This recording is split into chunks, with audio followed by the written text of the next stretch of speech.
ಹಾಲಿನ ಕೆನೆಯಿಂದ ಬೆಣ್ಣೆ ಮಾಡೋದು ಹೆಂಗೆ ಅಂತ ತೋರಿಸ್ಕೊಡ್ತೀನಿ ಬನ್ನಿ.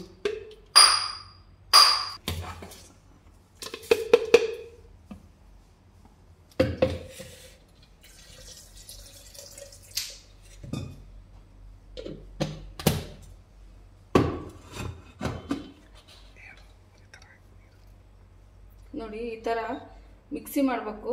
ಜಾಸ್ತಿ ಮಿಕ್ಸಿ ಮಾಡೋಂಗಿಲ್ಲ, ಜಸ್ಟ್ ಒಂದು 3-4 ರೌಂಡ್ ಈ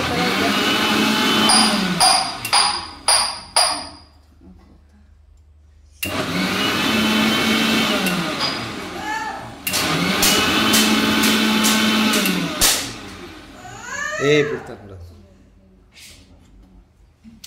ನೋಡಿ ಈ ಥರ ಆಗ್ತಾ ಇದೆ.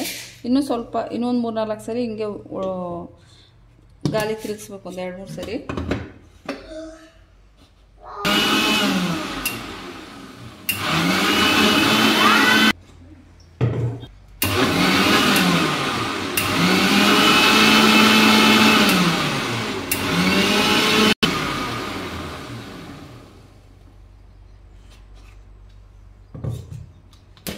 ನೋಡಿ ಬೆಣ್ಣೆ ಎಲ್ಲ ಯಾವ ಥರ ಮೇಲೆ ಬಂದಿದೆ ನೋಡಿ. ಈಗೇನೆ ಮಿಕ್ಸಿ ಸಣ್ಣಕ್ಕೆ ಹೌದಲ್ಲ ನನಗೆ ಇದು ಮಾಡ್ತಾ ಇರಬೇಕು. ರೊಟೇಟ್ ಮಾಡ್ತಾ ಹೋದರೆ ಚೆನ್ನಾಗಿ ಬರುತ್ತೆ ಬೆಣ್ಣೆ. ನೋಡಿ ಇದು 15 ದಿನ ಇಟ್ಟಿರೋಂಥ ಹಾಲಿನ ಕೆನೆಯಿಂದ ಮಾಡ್ತಿರೋಂಥದ್ದು. ನೋಡಿ ಎಷ್ಟೊಂದಿದೆ. ಮನೆ ಹಾಲನ್ನು ಮಡಿಕೆಯಲ್ಲಿ ಕಾಯಿಸೋದ್ರಿಂದ ಕೆನೆ ತುಂಬ ಚೆನ್ನಾಗಿ ಬರುತ್ತೆ. ಹಾಗಾಗಿ ಇಷ್ಟೊಂದು ಕೆನೆ ಸಿಕ್ಕಿದೆ ನನಗೆ. ನೀವು ಕೂಡ ಈ ಥರ ಟ್ರೈ ಮಾಡ್ಬೋದು, ಚೆನ್ನಾಗಿ ಬರುತ್ತೆ ಬೆಣ್ಣೆ.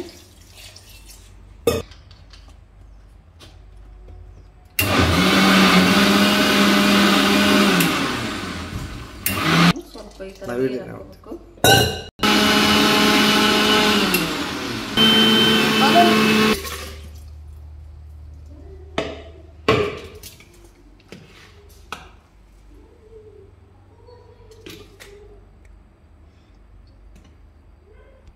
ನೋಡಿ ಎಷ್ಟು ಚೆನ್ನಾಗಿದೆ ನೋಡಿ. ಕೆನೆ ಅನ್ನೋದು ತುಂಬ ಗಟ್ಟಿ ಅಂದರೆ ಗಟ್ಟಿ ಬರುತ್ತೆ. ಮತ್ತು ಬೆಣ್ಣೆ ಅಂತೂ ಅಷ್ಟು ಚೆನ್ನಾಗಿ ಬರುತ್ತೆ. 15 ದಿನದಲ್ಲಿ ಏನಿಲ್ಲ ಅಂದ್ರೂ ಒಂದು kg ಮೇಲೇ ಬೆಣ್ಣೆ ತೆಗಿಬೋದು ಆರಾಮಾಗಿ.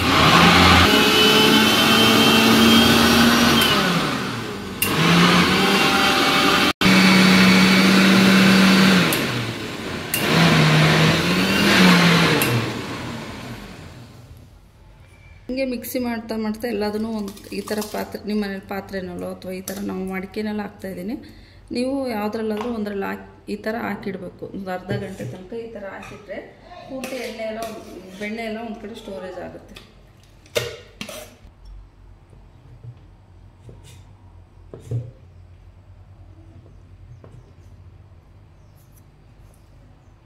ಹಿಂದಿನ ಕಾಲದಲ್ಲೆಲ್ಲ ಎಷ್ಟು ಬೆಣ್ಣೆ ತೆಗಿತಾ ಇದ್ರು ನೋಡಿ ಮನೆಗೆಲ್ಲ. ನಮ್ಮ ಅಜ್ಜಿ ನಮ್ಮ ಅಮ್ಮರು ಅವರೆಲ್ಲ ಕಡ್ಗೋಲನ್ನ ಬಳಸಿ ಮಜ್ಜಿಗೆ ಮಾಡೋದನ್ನು ಮಾಡ್ತಾಯಿದ್ರು. ನಾವು ಇವಾಗೆಲ್ಲ ಕಡ್ಗೋಲು ಸಿಗೋಲ್ಲ ಅಂಥೇಳಿ ಮಿಕ್ಸಿ ಜಾರ್ಗೆ ಹಾಕಿ ಈ ಥರ ಬೆಣ್ಣೆ ತೆಗಿತಾ ಇದ್ವಿ.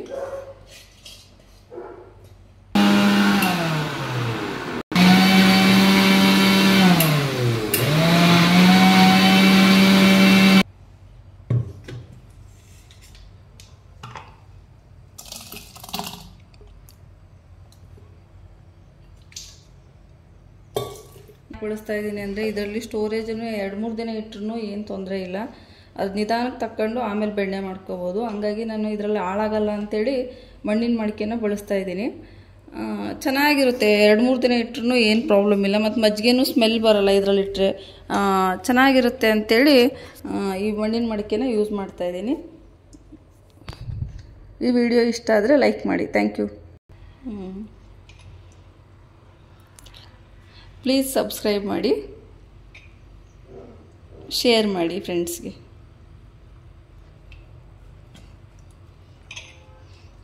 ನೋಡಿ ಎಷ್ಟು ಬೆಣ್ಣೆ ಬಂದಿದೆ ನೋಡಿ, ಕಾಣಿಸ್ತಿದೆ ಅಲ್ವಾ? ನೋಡಿ 2 ಕೈಲೂ ಎತ್ತಿದ್ರೂ ಆಗಲ್ಲ, ಅಷ್ಟೊಂದು ಬೆಣ್ಣೆ ಇದೆ. ಕಾಣಿಸುತ್ತಾ? ನೋಡಿ.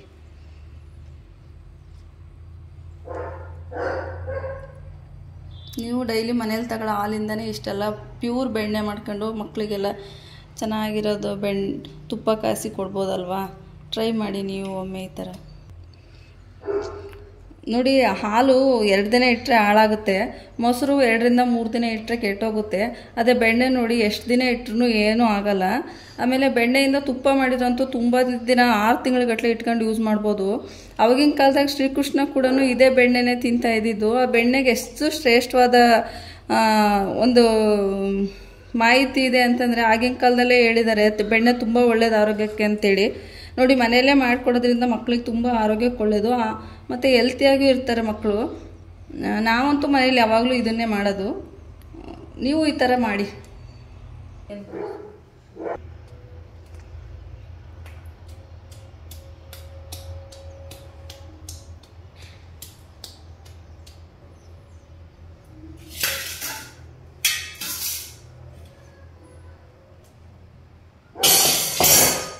ನೋಡಿ, ಈ ಥರ ಮನೆಯಲ್ಲೇ ಬೆಣ್ಣೆ ಮಾಡ್ಕೊಂಡ್ರೆ ಮಕ್ಕಳಿಗೆ ಆರಾಮಾಗಿ ಬೆಣ್ಣೆ ದೋಸೆ ಅದು ಇದು ಮತ್ತು ತುಪ್ಪ ಇದ್ದರೆ ತುಪ್ಪದ ದೋಸೆ ಅಂತೆಲ್ಲ ಮಾಡಿಕೊಡ್ಬೋದು ಮಕ್ಕಳಿಗೆ. ತುಂಬ ಚೆನ್ನಾಗಿರುತ್ತೆ. ಬೆಣ್ಣೆ ದೋಸೆ ಅಂತೂ ಮನೆಯಲ್ಲೇ ತೆಗೆದು ಮಾಡಿರೋದ್ರಿಂದ ಮಕ್ಕಳಂತೂ ಇಷ್ಟಪಟ್ಟು ತಿಂತಾರೆ.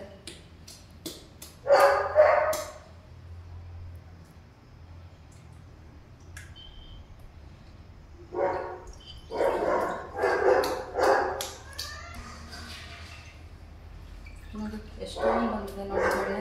ಬೇಕಾದರೆ ನಿಮಗೆ ಕೆನೆ ಕಾಯಿಸೋದು ಹೆಂಗೆ ಅಂತೇಳಿ ಲಾಸ್ಟ್ ವಿಡಿಯೋದಲ್ಲಿ ಮಾಡಿಕೊಡ್ಸಿದ್ದೀವಿ. ಅದನ್ನು ಬೇಕಾದ್ರೆ ನೋಡಿ, ಲಾಸ್ಟ್ ವಿಡಿಯೋದಲ್ಲಿ ಸಿಗುತ್ತೆ ನಿಮಗೆ ಕೆನೆ ಯಾವ ಥರ ಕಾಯಿಸ್ಬೋದು ಅಂತೇಳಿ. ಆ ಥರ ಕಾಯಿಸಿದ್ರೆ ನೋಡಿ ಇಷ್ಟೊಂದು ಬೆಣ್ಣೆ ಬರುತ್ತೆ. ಆರಾಮಾಗಿ ಮನೆಯಲ್ಲಿ ಮಕ್ಕಳು ದೊಡ್ಡವರು ಸಣ್ಣವರು ಅಲ್ಲಿದ್ದಂಗೆ ಯಾರಾದರೂ ಎಷ್ಟು ಬೇಕಾದರೂ ತುಪ್ಪ ಯೂಸ್ ಮಾಡ್ಬೋದು, ಏನು ತೊಂದರೆ ಇಲ್ಲ. ಮನೆಯಲ್ಲೇ ಮಾಡಿರೋದ್ರಿಂದ ತುಂಬ ಹೆಲ್ತಿಯಾಗಿರುತ್ತೆ.